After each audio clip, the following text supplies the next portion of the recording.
Indonesia, Salam Nusantara, dari Sabang sampai Merauke, dari Minang sampai Pulau Rote. Mantaplah iman kita, mantaplah kasih kita, mantaplah pengharapan kita. Tentunya dalam Yesus Kristus menjadi Tuhan dan Juru Selamat kita, dan Juru Selamat dunia. Jangan katakan bahwa Yesus bukan Tuhan, jangan katakan pula bahwa Yesus bukan Juru Selamat. Dia adalah Tuhan, Dia adalah Juru Selamat. Kalau engkau percaya, engkau akan diselamatkan. Engkau tidak percaya, engkau akan dihukum. Karena Yesus sudah berkata, akulah jalan dan kebenaran dan hidup, tiada seorang sampai kepada Allah kalau tidak melalui aku. Yohanes 14 ayat yang ke-6.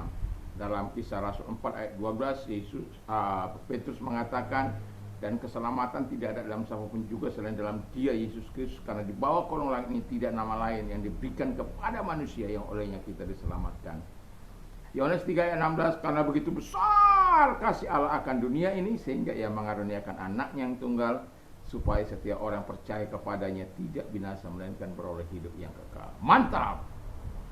Dan dengan hati percaya engkau dibenarkan, dengan mulut mengaku engkau diselamatkan, dalam Roma 10 ayat 9 dan 10. Kiranya Tuhan Yesus menolong kita untuk memilih yang terbaik dalam hidup ini. Dan doa dan harapan saya di pagi hari ini, kekuatan Tuhan, kekuatan firman, kekuatan Roh Kudus, kekuatan iman, kekuatan doa menyertai setiap kita dalam menjalani hidup ini, dan aktivitas kita tetap di dalam terang firman Allah. Kiranya Tuhan Yesus memberkati kita. Sebelum kita mendengarkan firman Allah, mari kita berdoa. Terima kasih Bapa di surga buat segala kemurahan-Mu. Di dalam nama Yesus, biarlah kami orang-orang yang setia di dalam Engkau. Di dalam nama Yesus kami berdoa. Haleluya. Amin.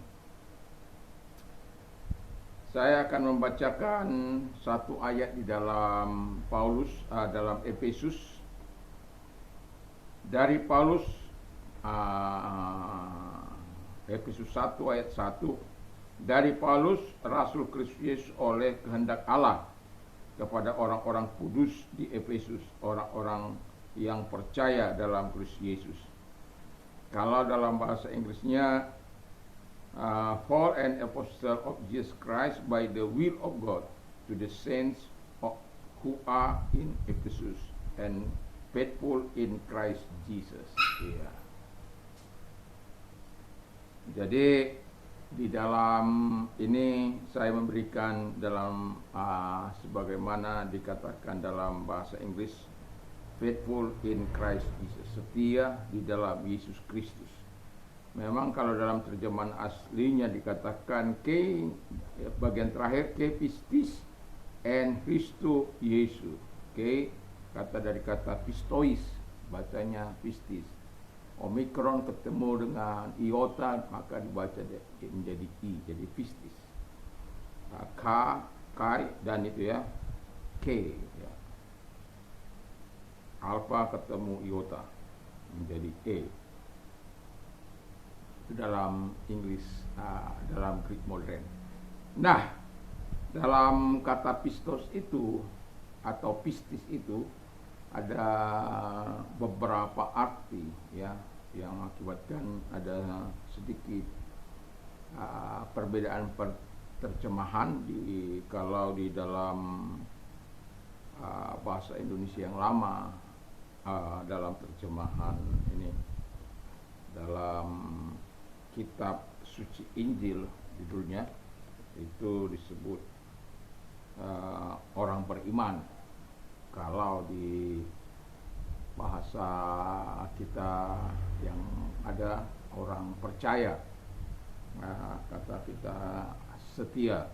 Mengapa saya lebih cenderung kepada setia? Karena ini telah memasuki usia pelayanan Paulus, itu menjalani 30 tahun ya. Dia kita tahu gereja di Efesus dibangun tahun 53, dan kemudian dia telah melakukan mission trip selama 3 kali dan pernah tinggal di Efesus selama 3 tahun dalam perjalanan mission trip yang ketiga. Yang mau saya katakan adalah mengapa saya lebih cenderung kepada kata faithful, karena setia dalam Kristus itu bukan sesuatu yang mudah. Karena Saya sudah sering kali berkata, kalau kita lihat dalam 2 Korintus 11 ayat 23, 24 dan sampai 33, itu sangat bagaimana Paulus menceritakan soal penderitaannya.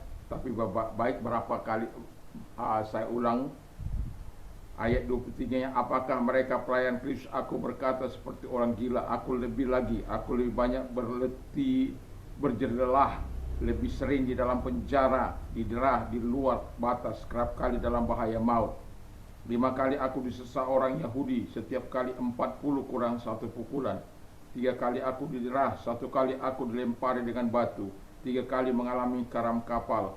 Sehari semalam aku terkatung-katung di tengah laut. Dalam perjalanan aku sering diancam bahaya banjir, bahaya penyamun, bahaya dari pihak-pihak orang Yahudi, dari pihak orang bukan Yahudi, bahaya di kota, bahaya di padang gurun, bahaya di tengah laut, dan bahaya dari pihak saudara-saudara palsu. Aku berjerih lelah dan bekerja berat, kerap kali aku tidur, aku lapar dan dahaga, kerap kali aku berpuasa kedinginan tanpa pakaian, dan dengan tidak menyukai banyak lain lagi urusanku sehari-hari, yaitu untuk memelihara semua jemaat-jemaat. Jadi ada banyak kali dia mengalami masa-masa yang sulit di hadapannya. Jadi kalau saya mengatakan bagaimana supaya setiap orang percaya meniru Paulus dalam kesetiaannya kepada Tuhan, walaupun harus banyak kali mengalami masa-masa yang tidak menyenangkan. Jadi setia di dalam iman. Yang pertama, setia di dalam iman. Karena ketika Yesus datang kali kedua, dia tidak tanya berapa banyak emas yang kau pakai, berapa kilo yang kau kumpulkan, berapa di bank, berapa asetmu, berapa kekayaanmu. Dia tidak tanya sebanyak apa yang engkau punya, tetapi dia akan bertanya, adakah iman kepada dia dalam hatimu, iman yang sungguh, iman yang betul-betul yang dinilai oleh Tuhan itu sendiri. Bukan saya yang menilai, bukan kita yang menilai, tapi iman kita itu menurut standar ilahi. Itu sebabnya iman di dalam setia di dalam iman itu harus kita genggam. Hold fast your faith.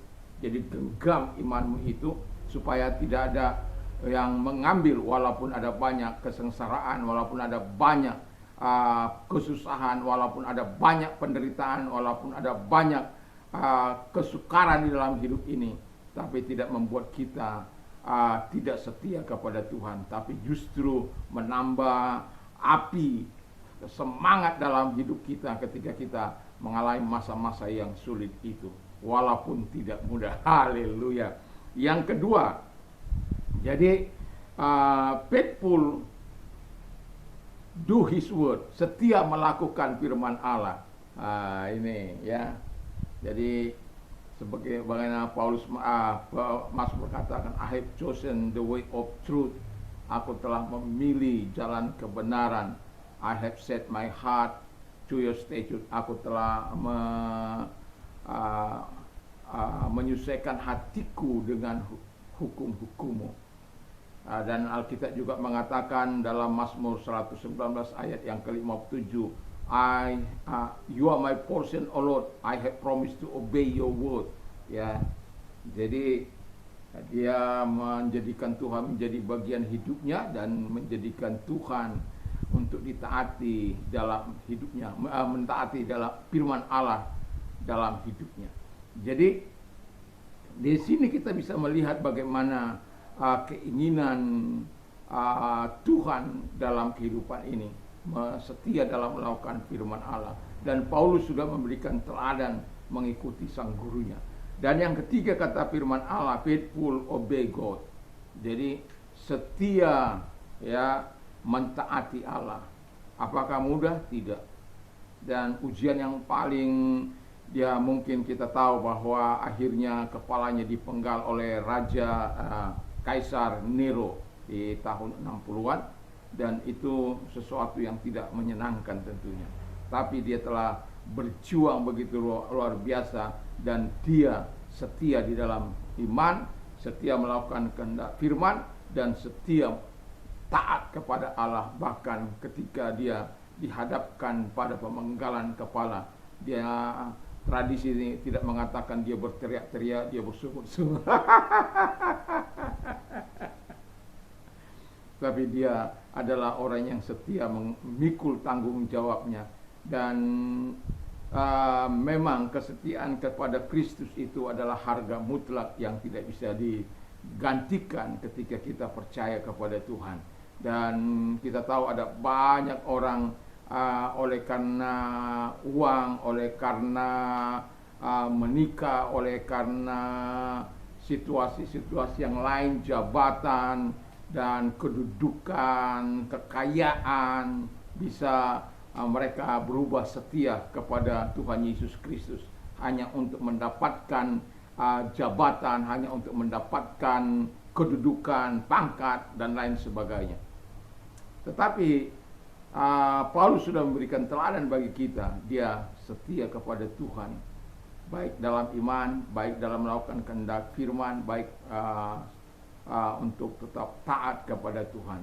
Doa dan harapan saya, biarlah kita menjadi orang-orang yang setia kepada Tuhan, sekalipun harus membayar harga, termasuk nyawa kita. Karena memang tidak semua orang diperhadapkan pada masa yang atau saat di mana Paulus hadapi, tapi setiap kita mengalami proses kita masing-masing. Tapi ketika kita mengalami proses kita masing-masing, biarlah kita tetap setia kepada Tuhan, dan kesetiaan yang betul-betul mempermuliakan Tuhan di dalam kehidupan kita. Mari kita tunduk kepala dan kita berdoa. Terima kasih, kami tahu bukanlah mudah menjadi orang yang setia kepada Tuhan, tapi kami telah melihat teladan hidup dari seorang tokoh yang bernama Paulus. Terima kasih semuanya Tuhan. Dan kalau engkau dalam keadaan sakit apapun, sakit penyakitmu, kalau engkau mau didoakan dan engkau percaya, mari angkat kedua belah tanganmu, serahkan diri kepada Tuhan. Ingat, Tuhan tidak pernah gagal untuk menyembuhkan seseorang. Ketika engkau pun memiliki iman, maka Tuhan mampu hadir, karena Dia tidak pernah mengenal ruang, jarak maupun waktu. Ketika engkau beriman, kita bersama, Dia boleh hadir menjamah engkau. Mari kita berdoa. Terima kasih, lihat tangan yang telah diarahkan kepadamu Tuhan, dan mereka sedang mengalami masa-masa yang sulit, sakit penyakit yang mereka derita. Dalam nama Yesus, sebagaimana janji-Mu, lenyapkan segala sakit penyakit dan kelemahan. Setan-setan diusir dalam nama Yesus. Segala sakit penyakit yang mereka derita, aku perintahkan dalam keluar, dan oleh bilur-bilur daripada Tuhan Yesus mereka sembuh. Oleh kuasa-Mu, jamahan-Mu, mereka sembuh. Terima kasih. Dan kalau engkau sudah mengalami masa-masa sulitmu, ingat bahwa Tuhan mampu menolong engkau untuk memberkati engkau. Di dalam nama Yesus Kristus, segala sakit penyakit yang mereka derita, aku perintahkan keluar.